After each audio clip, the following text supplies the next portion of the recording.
Welcome to another Q&A Thursday for the Wicked Smart viewers. This question comes up every week, almost every day. Comes up on Clubhouse, comes up in support. It's crazy. I want to nail it. And then not only are we going to nail this question, but you're going to hear some live role playing. So this is not going to be one you want to miss. You're going to want to share this with people you know they're in the business. And so the question that comes up all the time in one form or another is, how do you convince, the word convince is the key thing, how do you convince sellers to sell to you guys on terms, especially in a hot market? But we used to get it before that. So Greg and Brian, first of all, welcome to the Q&A. You guys are like celebrities now on YouTube, I'm sure. Thanks. Glad to be here, Good to be here. And how would you guys answer that? I don't care who goes first. Like, you know, the blunt answer first, and then we'll figure out what script we want to do live. Yeah, I can jump in there. Just first and foremost, we're never convincing anyone to do anything. We're looking at trying to hone in on a specific problem that a seller has. I mean, I say this all the time in the community, and you know, there's more reasons why a seller would do this, would sell to you on terms versus why they wouldn't. You know, especially in today's market with people being behind in arrears because of COVID. You know, there's a lot of folks that need help and are behind on their payments, and you can help. You can provide a solution there. You know, they need to move on. They can't sell their house, regardless of what you hear about in the hot market. There's plenty of people who cannot sell their house, and sometimes it just doesn't make sense.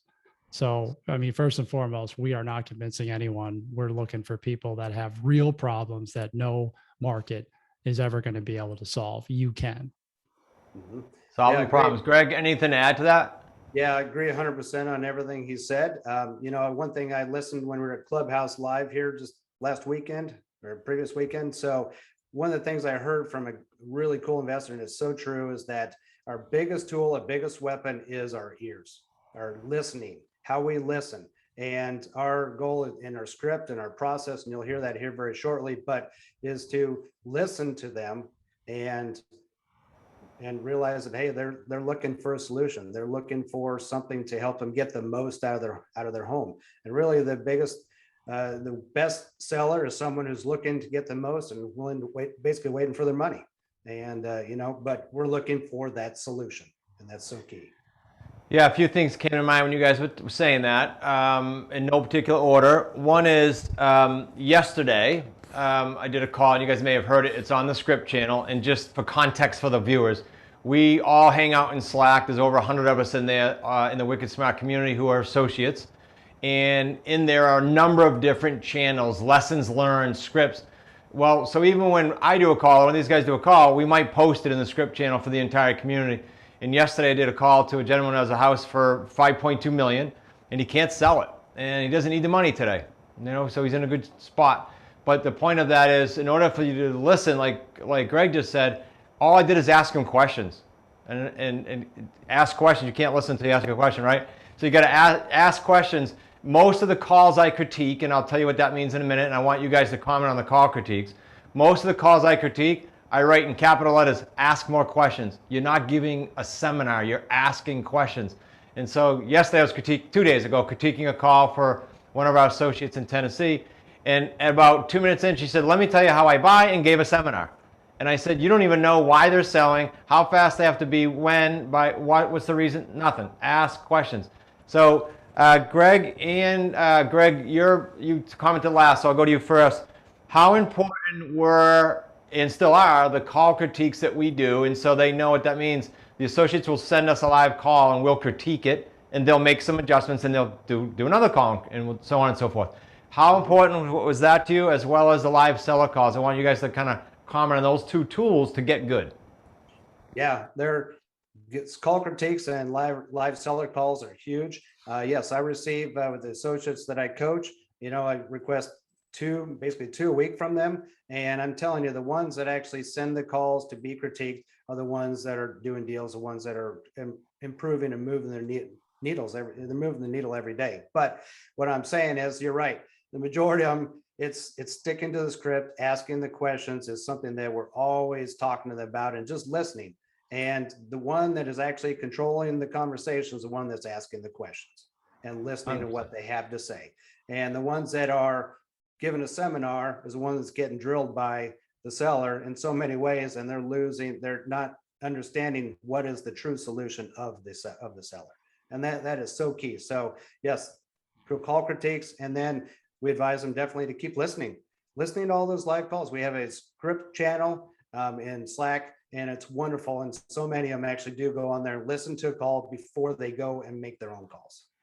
Yeah, it's awesome until it kind of becomes second nature. I think Mike McCready said it best on one of the interviews recently on the podcast. He said he listened to the scripts and studied them so much, so it just became him. You didn't have to read them anymore, and it just takes time. So Brian, you can comment on that if you think there's anything to add, but also maybe talk about, did you guys suck on your first call, or were you great? Like, did you study and all of a sudden you were great, or did you suck and had to go through this process?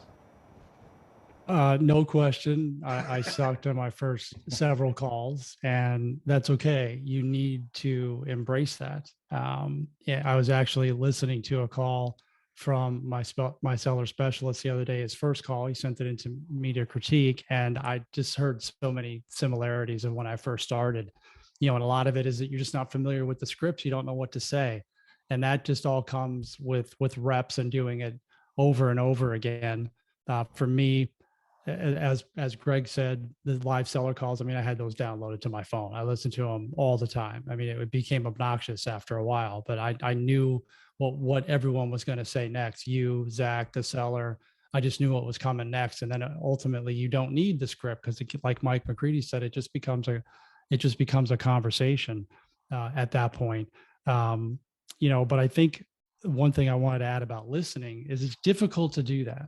Right. When you're having a conversation with somebody and there's dead air, you feel the need to talk. It's just kind of our natural tendency is we have to speak. There can't be dead air. When we're on the phone with sellers, I always tell myself, just wait 1 or 2 seconds, which may seem like an eternity, and they'll start talking.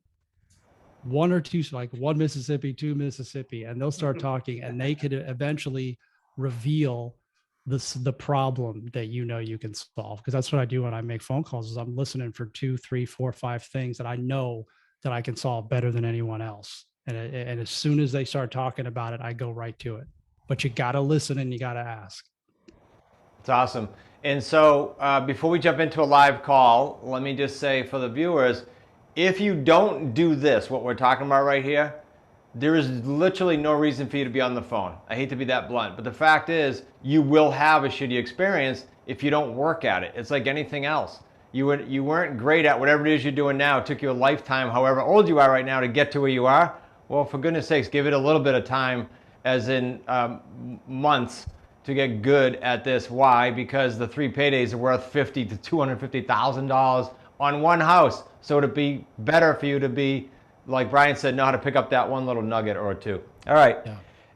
And just for context too, for them to realize who they're talking to besides High Six Associates, Brian is our strategy expert with Smart Real Estate Coach. So if you're not clear on how this might look for you and you want to have a strategy call with Brian, I promise you'll leave with nuggets, and he'll point you in the right direction. Whether you choose to do more with this or not, just go to smartrealestatecoach.com/action.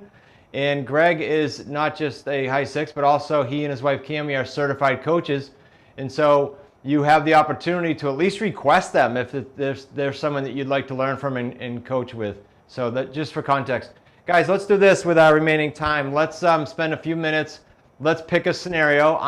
This was not predetermined. So you guys pick a scenario, pick who's going to be the seller, and let's do a few minutes. We'll see where the call goes, but somewhere between 2 and 5 minutes, because that's how a call should go.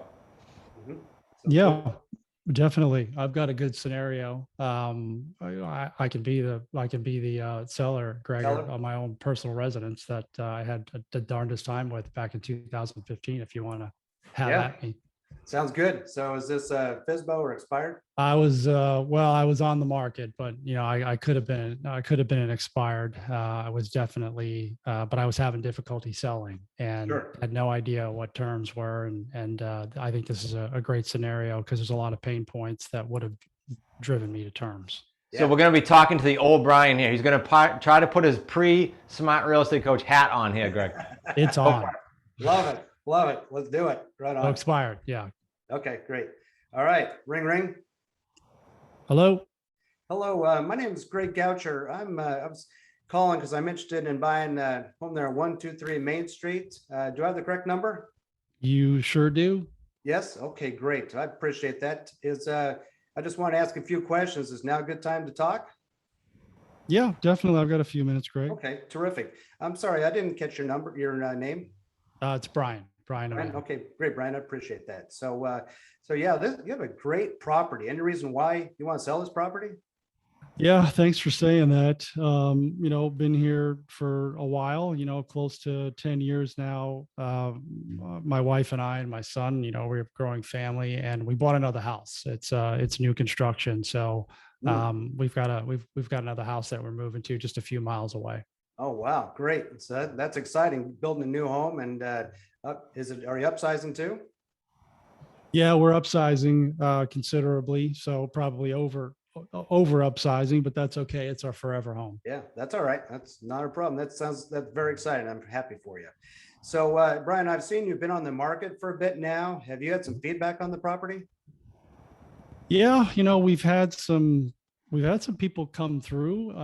Really haven't had a lot of feedback. I mean, I just quite honestly, I'm not really pleased with the realtor. I feel like I have to follow up with her multiple times on people that come through just to get any type of feedback whatsoever. But a lot of people have said they like the house, but the feedback's been minimal.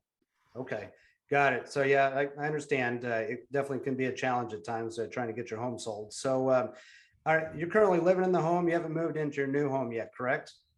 Yeah, we're living here now. We've still got a couple of months before we have to close on the new build. Oh, okay, got it. So you have a couple months. I appreciate Mm-hmm. that. So that's when you're ideally looking to move, is in about 2 months or so. Is that correct? Yeah, in 2 months we have to close Yeah. on the new place. Yep. Okay, got it. Okay, good to know. So, if you were to set, what are you, and knowing that you got it on the market or you're trying to sell it, what's the price you're looking to get? Well, we're on the market currently. We've had a couple price drops. We started at 359. Now we're at 339.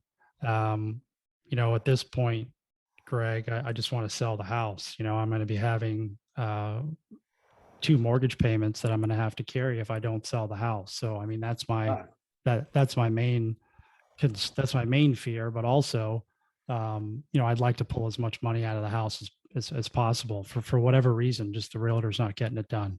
okay, got it. No, it sounds like the motivation definitely is you're going to have two mortgage payments here very shortly, and that sounds like a lot of pain, definitely.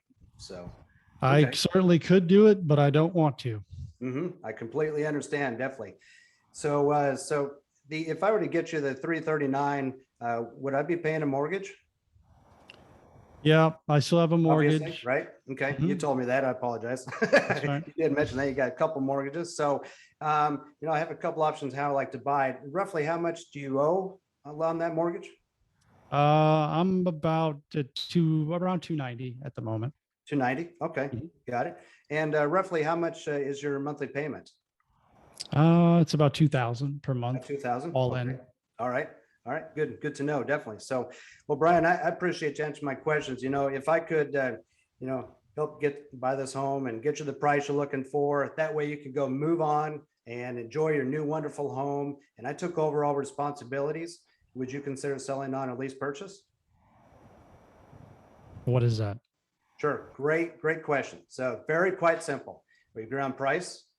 We agree on terms, which is basically time. Once we procure a buyer, we take over any and all responsibility to include your mortgage, your insurance, your taxes, all maintenance and repairs, and then simply honor before the end date of the term, nothing more than delayed cash sale. We pay off the remaining balance of your mortgage. Okay, what's the catch? No catch. Sounds too good to be true. Well, it sounds like it's too good to be true, but to be honest with you, there's no catch. I'm looking to get you the most out of the home. That way you can go move on and not worry about anything. You get to enjoy your new home and with your family. I mean, it sounds something I'd certainly be open to. I probably would need to, learn a little bit more about it. It's the first time I've ever hearing of something like this. So I'm open. I just don't really know where to go from here. Yeah, great point. I appreciate that. So why don't we do this? Because I know it's a new concept for you too. Why don't, if I can get a good email from you, I'll go ahead and send you some information. You can check things out. And in the meantime, it'll allow me to get a chance to do some research on your property as well. Sound like a plan? Yeah, definitely, Greg. That would be great. All right, terrific. What's a good email to send to you? It's Brian123@mainstreet.com. Brian at 123 Main Street, 123mainstreet.com, correct? Yes. Okay, great. Well, great. I appreciate that, Brian. So if I get that information sent out to you, when would be a good day and time to follow up with you? After you get I would say, probably Saturday around this time would work for me. Okay, great. So Saturday about 9 o'clock your time? Yep. Sound like a plan? Yeah. Okay, terrific. Well, great. So I'll get that information sent out to you. My information come across as Greg at mingo.com, and feel free to check it out. And otherwise, wish you the best, and I'll talk to you at Saturday at 9 o'clock. Yeah, I look forward to it. Thanks, Greg. Appreciate Thanks, it. Brian. Have a good day. All right, you too. Bye. Bye. All right. Awesome job, guys. I think it was Brian that said, was it yesterday, Brian, maybe in a role play that you said you could do that 4 more times, either one of you, and it would come out slightly different, but you'd get the same end result. You really would. Same result. Yeah. You got it. Awesome. Brian, do you have any comments on the script and or Greg? You always look back and go, oh, I didn't say this, or I should have said this, but it's always great, to Brian's point. They always work. Go ahead. Any comments, you guys? Yeah, it's a great job by Greg. Definitely. I mean, as I mentioned in the call the other day, like I would probably say it differently, and Steve and Mike might say it differently, Link, but you're getting to the next step, which is sending some information, because I don't know anything about this. And that's the truth. Back in 2015, I didn't know anything about this. So just because I'm not like jumping out of my phone right now to sell him my house doesn't mean that I won't. And that's really kind of the attitude that you have to have. And Greg does a great job of that, is you're just moving them to the next step, which is like, hey, you need to learn more about this. Like, I'm not going to take them down right there on the phone. That's the purpose of the first call. And that's exactly what he did. And again, in my situation back then in 2015, there's no question I would have gotten very close to doing this, if not had absolutely done it, because I would have saved so much money. I know that was the impetus for you jumping in. Greg, any last minute thoughts or nuggets before I wrap up and give these guys some places where they can get more and more and more of this good stuff? Yeah, no, great point. So it's always good to know that, as you notice, there's a lot of nuggets there, a lot of information you could pull from, but my focus was trying to get really find his true motivation. It seemed to me it was more of the monthly payment was really the big pain, because he mentioned 2 mortgages, and I'm thinking that is a huge pain and a huge burden on so many sellers out there. So again, it's just to follow up and reiterate to see if that's really the true pain within the seller, because there could be all sorts of different pain points out there, but it really sounded like the 2 mortgage payments was the one. Yeah. 100%. Spot on. All right, for the Wicked Smart viewers, if you want to get more of this, you want to get your fingers on one deal that could bring you somewhere between 45 or 50 grand and upwards of 250 grand, all 3 paydays, which is our trademarked system. Join all 3 of us and the rest of the team and the rest of the associates on a weekly free training call every Thursday, 4 o'clock Eastern Standard Time on Zoom. And that's going to go about 55 minutes. And we call those the Wicked Smart sit downs, and sometimes it's called the Wicked Smart workshop, which is the last Thursday of the month. But during those, we are sometimes going through scripts for 50 minutes. Sometimes we're going through deals for 50 minutes, which includes scripts, and they're all invaluable, content rich, again, free, no strings attached. You're going to want to be there. Hope to see you on the next Wicked Smart sit down and on the next Q&A Thursday.